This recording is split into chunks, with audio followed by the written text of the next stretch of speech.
Olá, meu nome é Arnaud e a minha palestra vai ser sobre o Game Design para Acessibilidade. Falando um pouquinho sobre mim, como eu já disse, meu nome é Arnaud Neto. Atualmente eu estou no sétimo período de Ciência da Computação e eu sou membro do grupo PET Computação UFPB. A minha palestra eu vou começar dando uma visão geral da deficiência no Brasil e no mundo, citar os tipos de deficiência que são abordados no Game Design e as maneiras que o Game Design tem para auxiliar nessas deficiências e, por fim, dar uma breve conclusão do que foi exposto. Então, para a gente começar com uma visão geral, segundo dados de 2018 da ONU, no mundo a gente tem 1 bilhão de pessoas com deficiência e cerca de 705 milhões de pessoas idosas. E aí no Brasil são 13 milhões de pessoas com deficiência e 30,2 milhões de pessoas idosas. Então, mundialmente, a soma dá cerca de 23% da população mundial e no Brasil é 20%. Então, é uma quantidade substancial da população e por isso que é importante que a gente crie maneiras de incluir essas pessoas nas experiências virtuais também. Então, os tipos de deficiência que são abordados no game design basicamente vão ter as deficiências visuais, as deficiências auditivas, as deficiências motoras e as cognitivas. Na deficiência visual estão inclusas a cegueira, os casos de baixa visão e os casos de daltonismo. Então eu vou começar com o grupo que tem mais público no mercado dos jogos e que já tem medidas sendo implementadas atualmente, que é o grupo do daltonismo. Então, para quem não conhece, o daltonismo é uma deficiência da visão que faz com que a pessoa tenha uma percepção de cores diferente do padrão, diferente da maioria. Então, para ilustrar, né, eu trouxe uma paleta de cores e aí essas cores, na visão de uma pessoa sem o daltonismo, vão ser vistas assim. E aí tem 3 tipos de daltonismo. Então eu peguei essas cores e eu passei para filtros que simulam daltonismo. Então o primeiro tipo é a deuteranopia.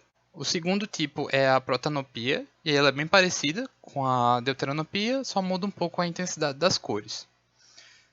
E o terceiro caso é a tritanopia, que ela é um pouquinho diferente. E aí, como é que isso afeta um jogo, né? Uma pessoa que está jogando. E para exemplificar, eu trouxe um print de um jogo de tiro bem popular, né, o Overwatch. E aí eu queria destacar só alguns elementos desse exemplo. Né? Um deles é esse indicador visual aqui azul.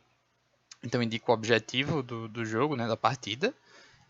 Esse escudo aqui vermelho. Então nesse jogo, por exemplo, a linguagem de cores, né, faz tudo que é do inimigo ser avermelhado. Então todos os efeitos, né, os tiros e aí os escudos, enfim, as habilidades vão ser todas vermelhas. E aqui eu queria destacar esse elemento verde, que é um aliado e ele representa cura, por exemplo, nesse jogo aqui. Né? E aí eu peguei essa imagem e eu passei ela por um filtro que simula a protanopia e aí ela fica assim. Então, essa seria a forma que uma pessoa, num certo nível de protanopia, ia visualizar essa imagem. E aí, como é que ficaram os elementos que eu destaquei? Né? O indicador do objetivo ficou sem cor, né? Ficou com essa cor cinza. E aí, o escudo do inimigo vermelho passou para esse tom amarelado. E aí, é importante perceber que o aliado, que antes era verde, né? Passou para esse mesmo tom do escudo. Então, nesse caso aqui, né, tanto o inimigo e o aliado, que estavam claramente distintos, né, pelas cores, ficaram indistinguíveis. Então, interfere bastante na maneira com que a pessoa joga. E aí, como é que a gente pode ter decisões de design que vão alterar essa percepção? Né? E aí vem o design baseado em formas. Basicamente, sempre que a gente tem no nosso jogo uma linguagem baseada em cores, então eu trouxe aquela mesma paleta do exemplo anterior, e aí quando a gente quer definir uma linguagem de cores, a gente também associa formas a essas cores. Então fica muito mais simples, não só para as pessoas com daltonismo, mas de uma forma lógica, a gente reage melhor a formas do que a cores. Então, quando é aplicado esse tipo de design, cores que antes eram diferentes para cada jogador, né, poderiam ser diferentes para cada jogador, vão se tornar indistinguíveis quando elas tiverem as formas. Elas vão ter o mesmo significado, independente da cor que é percebida pelo jogador, né? E aí eu trouxe um exemplo desse tipo de design, que é a roda de avisos do League of Legends. Então, é basicamente uma roda dentro do jogo que o jogador pode usar para dar avisos ao time. Então, perigo, a caminho, solicitar ajuda ou inimigo desaparecido. E aí, a gente aqui tem cores, então tem as cores, né, contrastantes, o vermelho, o amarelo, o verde e o azul. Mas, além disso, a gente tem formas bem distintas entre os 4 elementos, né? Então, por mais que a percepção de cor fosse diferente, nesse caso aqui, a percepção da forma dos elementos faria eles se destacarem para todos os jogadores. Outras opções que a gente pode trazer para clareza visual, né, então que podem auxiliar pessoas com problemas de visão, seriam permitir que os jogadores escolham as cores dos elementos de interface. Então, por exemplo, alguns jogos eles aplicam para o daltonismo, eles têm filtros constantes, então filtros de um tipo de cor só. E isso as pessoas com daltonismo geralmente reclamam porque existem diferentes níveis de daltonismo. E aí o ideal seria permitir que cada pessoa, cada jogador escolha as cores que são mais confortáveis para sua visão. Outra seria oferecer opções que aumentam o tamanho de texto e escala da interface.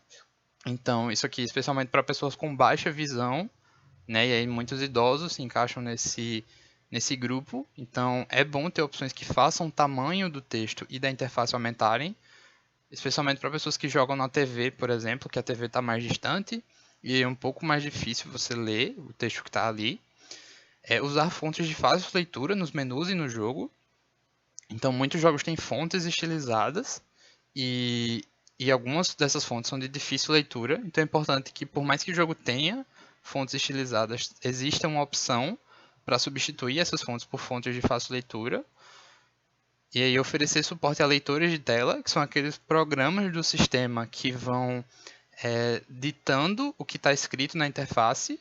Então, isso aí é um recurso para os cegos. E possui uma alta responsividade auditiva. Então, ter um ambiente de som bem produzido e essas duas opções, essas duas últimas opções, então suporte a leitores e a responsividade auditiva podem permitir, inclusive, que pessoas cegas tenham acesso aos jogos. Seguindo para a deficiência auditiva, então a deficiência auditiva tem os quadros de surdez e de baixa audição, né? E aí para o surdo o que é que seria ideal? Ideal seria a língua de sinais. Infelizmente, geralmente é muito difícil implementar a língua de sinais nos jogos, porque ela exige um grande investimento financeiro para transcrever as linhas de diálogo do jogo. Mas não é impossível. E aí um exemplo disso é o jogo Moss, de 2018. Então, ele é um jogo de realidade virtual. E aí nesse jogo tem uma opção para a língua de sinais e o protagonista do jogo se comunica com o jogador usando a língua de sinais. No caso aqui a ASL, que é a língua americana de sinais. E aí nesse gifzinho que eu peguei, ele tá falando: prazer em conhecer você. Meu nome é Quill, que seria o nome dele, do camundongozinho lá do jogo. E é muito bacana. Mas como tem esse custo muito alto, a gente vai contar mais com a segunda opção, a segunda melhor opção, que seriam as legendas. Atualmente no jogo, nos jogos, as legendas elas são um pouco problemáticas porque não existe uma padronização para as legendas. Então todas as produtoras elas podem criar as legendas delas no estilo que elas acharem melhor e isso acaba gerando muito vacilo para algumas produtoras. Então eu trouxe dois exemplos. O primeiro seria esse aqui, com a legenda horrível. Então, a fonte é muito pequenininha, né? Tem muito texto para um trecho de legenda, então tem um parágrafo inteiro aí, mais de um talvez. E o espaço que a legenda ocupa na tela é muito grande. Então, dentro de um jogo, quando você está controlando ali, não só desviando sua atenção visual para outras coisas do jogo e exercitando a coordenação motora, também é muito difícil ler uma legenda dessa, né? Quase impossível. E aí tem outro caso, que é esse aqui, né? E aí essa produtora, ela escolheu uma legenda totalmente branca, quase sem contorno. E aí nesse jogo, quando o personagem estava num ambiente branco, né? A legenda acabou se camuflando ali e ficou quase invisível.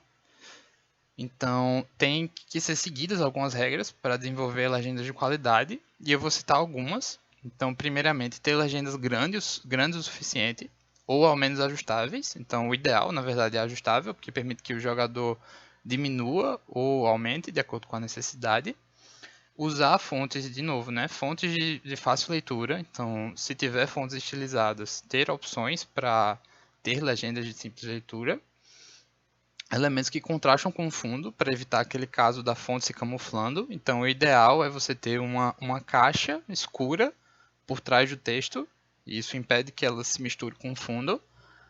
Devem ocupar pouco espaço na tela. Então, a regra geral é 1/3 da tela. E aí, no centro da tela, a legenda deve ocupar menos que 1/3, né? No máximo 1/3. E ter menos de 2 linhas de legenda por trecho. Ou 70 caracteres, por exemplo. Então deve indicar quem está falando. Isso aqui é muito importante para os jogos, né? No cinema ou na TV a gente não vê isso porque como a câmera ela é estática, né? Não existe controle sobre a câmera quase sempre vai estar apontando para quem está falando.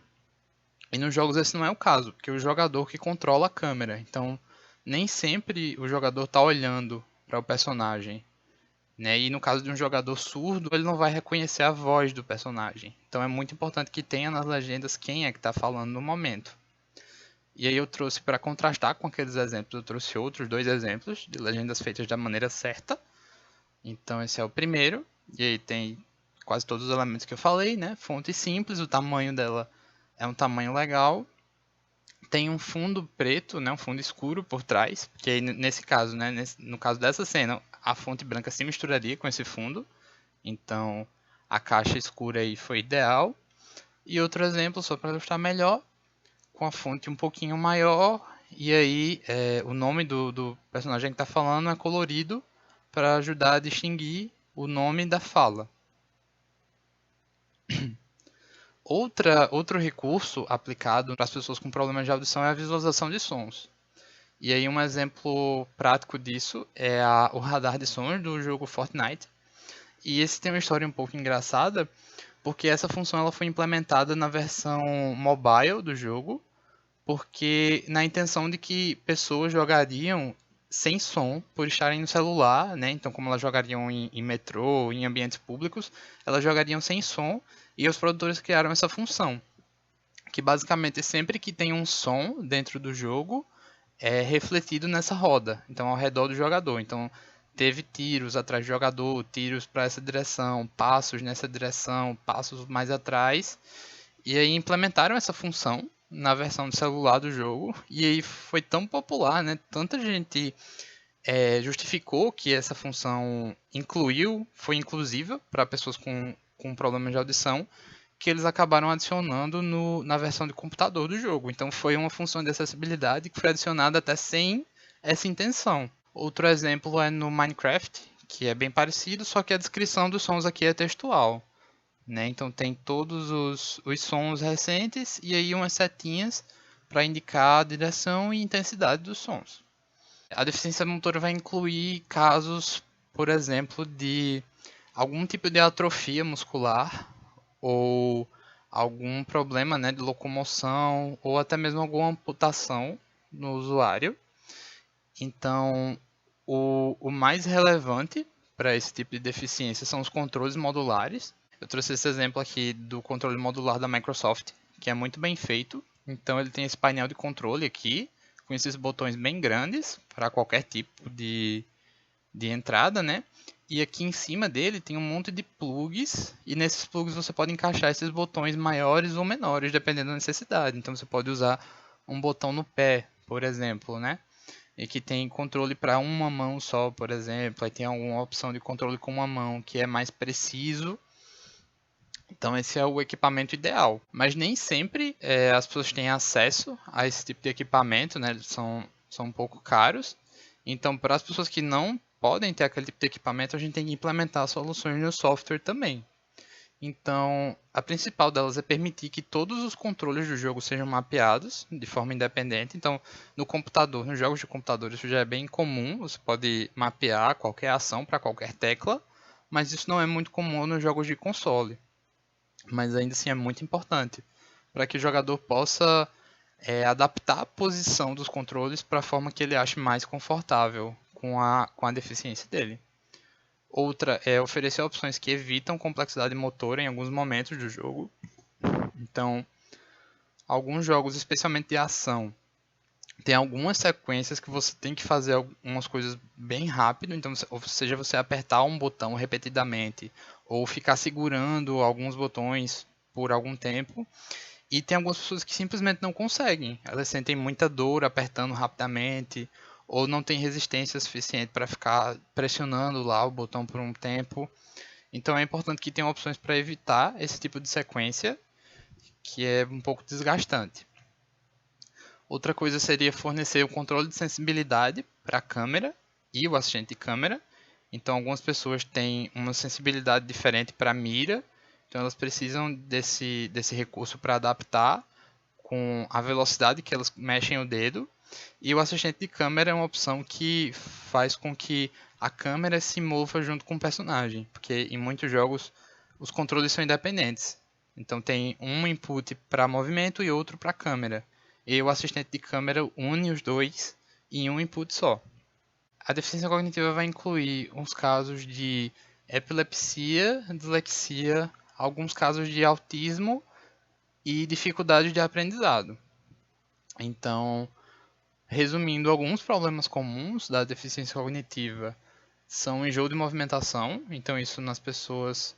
Algumas pessoas, elas têm quando elas têm controle da câmera do jogo, elas acabam se sentindo enjoadas por causa dos inputs separados. Então, tem um input de movimentação e um de câmera. E aí, a visão dela indica que ela está se movimentando, enquanto o ouvido interno, né, que é o órgão de equilíbrio, indica que ela está parada. E aí esse conflito sensorial acaba causando enjoo nessas pessoas. Então, para as pessoas que têm isso, é legal que o jogo tenha opções que diminuam movimentos bruscos e movimentação de câmera. Então, o assistente de câmera aí é uma boa opção, que acaba por reduzir o enjoo de movimento. Outra coisa é a sobrecarga sensorial. Então, isso para as pessoas que têm quadros de epilepsia ou alguns quadros de autismo, né? Então, luzes fortes e flashes rápidos no jogo podem causar uma crise de epilepsia ou um desconforto extremo para alguns casos de autismo. Então, é importante, primeiramente, que o jogo tenha um aviso, caso isso exista, e é legal ter opções para diminuir essa sobrecarga sensorial do jogo.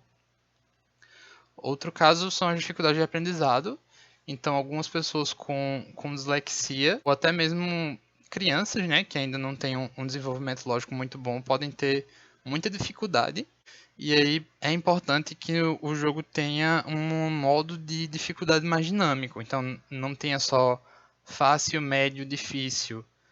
Né? Então, o ideal seria ter várias dificuldades separadas para alguns elementos do jogo. E aí o jogador pode adaptar essas dificuldades para as coisas que ele sente mais dificuldade naturalmente. Então, para resumir o que foi visto, né, é importante a gente notar que com alguns ajustes super simples, é possível garantir que uma grande parte da população desfrute das mesmas experiências. E aí, a minha intenção com essa palestra é mostrar que existem maneiras de incluir essas pessoas, né? Muitas vezes a gente não sabe que existem essas maneiras, a gente não pensa nessas maneiras. E aí, a partir do momento que a gente sabe que existem essas soluções, a gente passe a cobrar elas. Então é isso. Espero que vocês tenham gostado e obrigado por assistirem.